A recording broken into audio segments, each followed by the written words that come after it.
Hello and welcome to One Called Mama. I am your host, Sam, and thank you for joining me today. We are on the final chapter of It Matters, and this is chapter 7 titled Insight That Transforms. So before we jump into today's final chapter, I just want to tell y'all that if you've stuck with me from the beginning of reading this book, congratulations. I know that we have talked about a lot. I know that there is so much that I am just not sharing from this book. A lot of this has been me reading something and then it kind of just sparking a thought in me and us just kind of going down that thought process. And so I hope that overall this has been insightful, transformative, that this has caused you to stop and think, that you have shut off autopilot and been intentional with how you show up in your life, in your business, in whatever you're doing, and that you're able to be where your feet are planted. Blenda Aycock, she's a friend of mine. That's one of her favorite sayings. That's something she says all the time, being present in the moment, be where your feet are planted.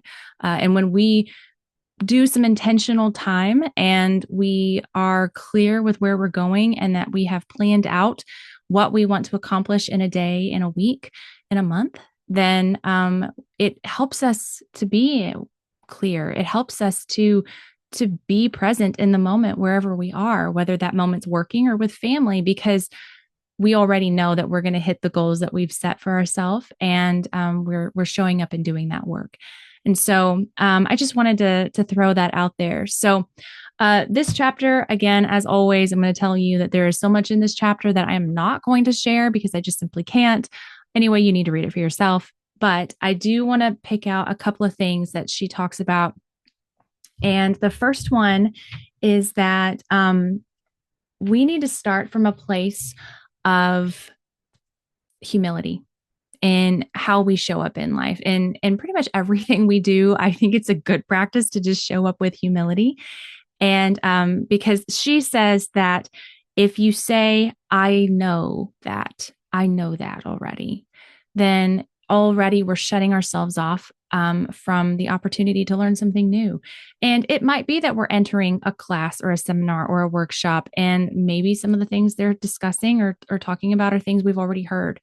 However, if we can approach it with the mindset that maybe I'll pick up something that I didn't know before, or hear something differently, said differently, a story shared with that topic or that idea that maybe will resonate with me in a different way, then we open ourselves up to the possibility of learning something new and hearing it and seeing it in a fresh way, which is always beneficial. There's a difference between knowing something cognitively and understanding something than actually becoming real to you in your heart and in your being, and then it changing your actual actions, the way that you show up. And so I always want to come from a place of being a student, being coachable, being humble, and always having a space to learn. And it's difficult because we can be very defensive about certain aspects of our lives. You know, I have to open myself up to criticism, not the bad kind, but critiquing, like criticism in a good way. I have to open myself up to being critiqued, to being to getting feedback from my audience, from people that listen to me and show up and consume my content. Like, I need to be willing to ask them, hey, what is working? What isn't? What are you liking? What do you not? What is resonating? What could I be more transparent around? And this is important. This is vital, not just for me, but for the people that I'm wanting to reach and talk to and encourage. So this is good. This is good things that we need to do. And it's not always fun. It's not always easy, but it doesn't have to be scary. And if we can separate ourselves from the critique and not take it personally, but just take it as, okay, this is an opportunity for growth. This is an opportunity to get better. Then it makes the whole process easier, and it kind of flips our mindset on it. And I think that's always a good thing too. And she really brings this home by saying the future of your business depends not on what you think you know, but on your readiness to learn, adapt, and evolve every single day. And I think that just summarizes that perfectly. So, something else that I really thought was interesting that she does in this chapter is she talks about how we should start creatively thinking. And if we're not doing this already, that we should make this a practice. And she used examples such as a local cafe redesigning their loyalty program after studying how gaming apps reward players with small instant wins. So, looking at different fields, different areas, businesses, and taking strategies they use and conforming them to whatever our business is. And I think this is so brilliant. I love this idea, and I have not sat down and done this yet. I'll be very honest, I haven't. But what I want to do is I do want to sit down and I want to look at other industries that I love. If you've been following me on Facebook, you know that I have a part-time job now as a barista at a local coffee shop that I adore. And so what could I be picking up from what I'm doing at the coffee shop? What could I be learning? And how can I be applying that those things that I'm learning from the coffee shop into what I'm doing now? Like, what are the things that I could be taking away from how they operate, from how they curate their drinks, from how they um, socialize with their customers, the kind of events that they plan? What can I take and use in my own business? And so I really want to sit down and kind of like start peeling away at what I'm doing and at what I'm building and how can I incorporate what I'm learning over here. And when I do sit down and do this, I think that I will find some really neat things that maybe even some overlap, maybe some things that they could teach me, I'm sure, and then maybe some things that I could teach them. What can I bring into this job, and how can I use what I do already to make me better at being a barista, and ideas to bring so that they can use and incorporate in what they're doing. And so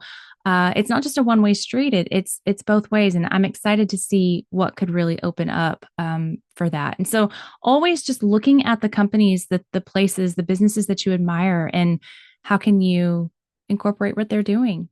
So another thing that she talks about in this chapter is it's so important to give relevant information, relevant, tangible things that people can take away, walk away with, and use. It's also really crucial to give them small bites, small things that they can just take immediately and use immediately. So for example, I started this podcast in 2025. I've interviewed lots of people, and in an hour-long episode, that's a lot for someone to listen to, right? But could I take maybe 2 or 3 nuggets out of that hour-long episode and put them in a shorter video or maybe even a blog post, and then post that out for people to take and use in a much easier dosage, a much smaller dosage? That way, they're not required to listen to the whole episode, but they can take away some tangible things from that episode and not feel like they've committed a lot of time to it and had to listen to the whole episode to get that. Absolutely. And for some people who maybe podcasts aren't their thing, maybe they don't like listening to a podcast, maybe they don't like doing audio, maybe they like reading, maybe they're more visual. And so understanding the different levels of your audience, that everyone learns on different ends of the spectrum. And so trying to reach all of your audience on all of those different levels of the learning spectrum is really important, and starting to think through what would that look like? What kind of content could I be putting out in all of these categories: video, audio, written word, visuals, like static visuals, like imagery. How could I be doing this and incorporating this in what I'm already doing? And that way you reach a wider audience and cast a bigger net. So again, I think that is really just opened up my mind, and it can be overwhelming at first, but really if we take one of these things and learn how to incorporate that into what we're already doing, it becomes a lot easier for us. And then once we kind of get into a good rhythm with that, then we pull in another one and then another one. And we just add these pieces a little at a time. We don't need to overwhelm ourselves with doing it all at once, which is something that I'm very good at doing. But I've had to remind myself that I'm just one person. I'm a mother and I'm a wife and I'm a daughter of Christ. And so these things are important. These things are necessary. These things are crucial. And so I do those things and I do this. I have this business. And so I have to keep things in a proper perspective daily and understanding that I can't do it all at once. And I'm not supposed to, that there is timing and rhythm to everything. And I have to trust that as I work this out with the Lord and I see something or I learn something and I pray and ask Him to reveal to me what's the most important thing that I should do. And I follow that instinct and I start working and I start building and I trust that He leads me in the right order, in the right time for the things that I need to be doing. So don't overwhelm yourself. Just take it one little bit at a time. I had the immense pleasure of sitting down with the author of It Matters, Kimberly DeShields Spencer, and I had a coaching meeting with her actually. It was really good. And I learned a lot about myself. I learned a lot about how I'm showing up, a lot about how I want to show up and who I want to be and how I want to build this organization. And it can be really intimidating. It can be overwhelming, like I just said. And the wonderful thing is that when we stay in connection with the Father and we are keeping Him at the front of everything that we do, we can find a lot of peace in the limitations that we're faced with, being that we are one person and that there's only so much we can do, because we can therefore rely on Him and trust that He has a plan and a purpose behind what we can do in the moment and what we can't do in the moment. If we trust that there is a reason for what we are able to accomplish at the right time, then we also have to trust the opposite, that there are things that we want to do or maybe we're supposed to do that we can't do just quite yet, but we have a vision for that's from Him that He wants us to do eventually. And that's a good thing. It's just not the right time yet. And so allowing ourselves to be content while we grow and we build and expand. And then also ever growing, ever sharpening ourselves, our skills, and seeing the resources that we have through our Heavenly Father, but also just what do we have? What do we already have that we see as an option for us to use right now? Are we being creative with what we've already been given?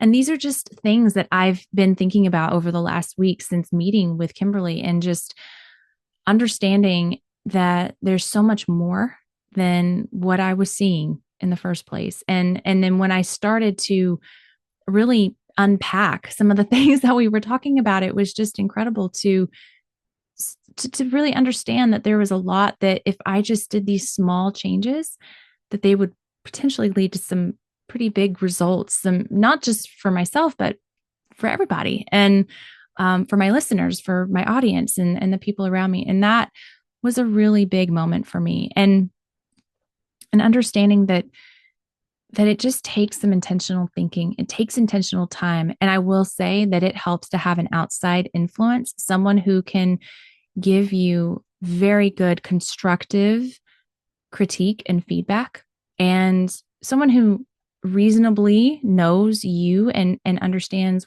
what your goals are and is willing to learn that, that you can trust their advice and their expertise. And that is so important. And that goes back to community, right? And I talk about that a lot, that it's so important to have these people in place that can help you as you're building, as you're growing, as you're learning, people that you can trust and rely on, that you know are going to give you solid feedback.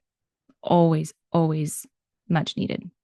The other half of that being that as you put things into place and as you're growing and learning, don't stay stagnant and don't think that this is going to be it, that once you make this change, that's the last time you'll have to make this change. I know you're probably already aware of this, but we can so easily think that, oh, this works and this is what's going to work. But in reality, what I've observed is that the moment we get comfortable and the moment that things kind of start flowing really well, that's the moment that things need to shift again. And I don't know why necessarily, but in my thought, it is that the Lord doesn't ever want us to be comfortable. He wants us to continue to push ourselves, continue to grow, continue to learn, and change in a good way and move in a positive direction. And in holiness too. This is always part of the process, sanctification, right? And I think that in anything that we do and pursue, that it sanctifies us. It should. So as you're learning and growing and you start implementing things, you're going to find a rhythm, but don't hold on to that rhythm too tightly.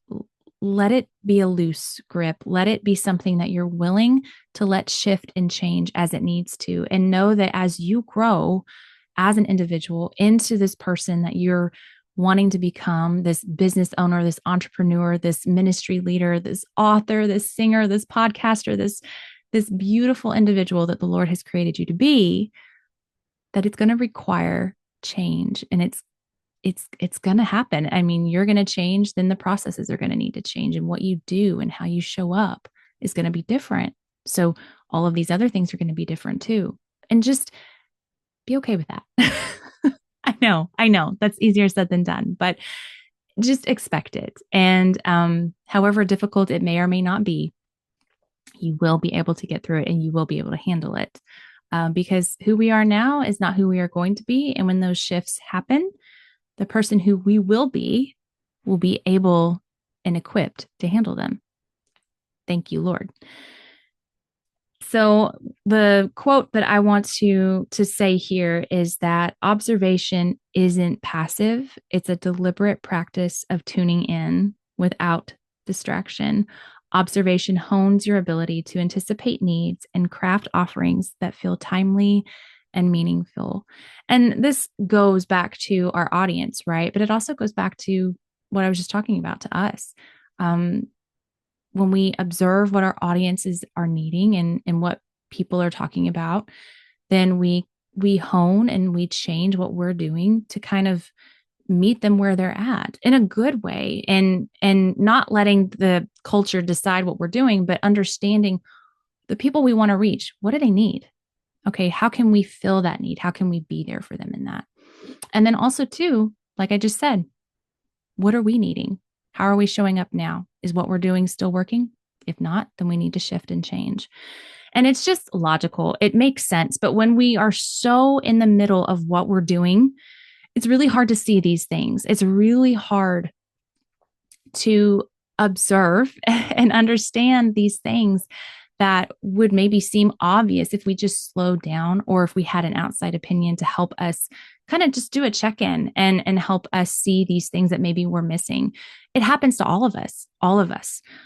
There are some things that are just glaringly obvious to me now that I wasn't seeing before my meeting with Kimberly.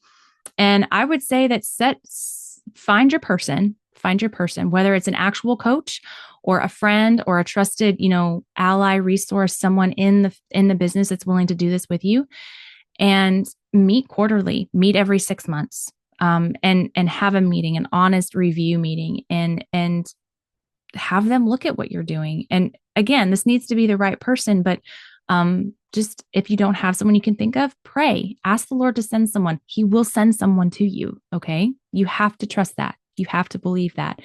I wish we would take everything to the Lord in prayer, because that's what He wants us to do. And He is a good Father, willing to give us good things, especially when we are seeking the good of His will and wanting to do the things that He has asked us to do. He will answer our prayers. He will send us what we need. He will give us the resources when we need them. Trust Him for that. Sorry, I'll get off the soapbox. I want to thank you all for joining me in this season and reading this book with me. If you read it or not, or if you just tuned into the episodes, I really am going to say this again: buy the book and read it. I really think you're not going to regret it. You're going to get a lot out of it. Even if you are just a woman out there, a mama out there, you're a student, a college student, anything, you will get something out of this book. It's not just meant for builders, for business builders or entrepreneurs. I think anybody could get something out of it. There is a chapter, it's kind of like a final thoughts segment of this book at the very end. This will be a very short season of the podcast. If I decide not to go into this final thoughts, I haven't made up my mind yet. So there will either be a follow-up episode with this final chapter, or I will come on here and I will just wrap up this season with some of my final thoughts. Either way, there will be one more episode next week, and then we'll conclude this season and we'll take a break. So in the meantime, if you have any prayer requests, any suggestions for future episodes, you can always email me at onecalledmama@gmail.com. Check me out on YouTube, Facebook, Instagram. I am all over the place. And I would love to hear from you and connect there. So have a wonderful week, and I will see you again next week.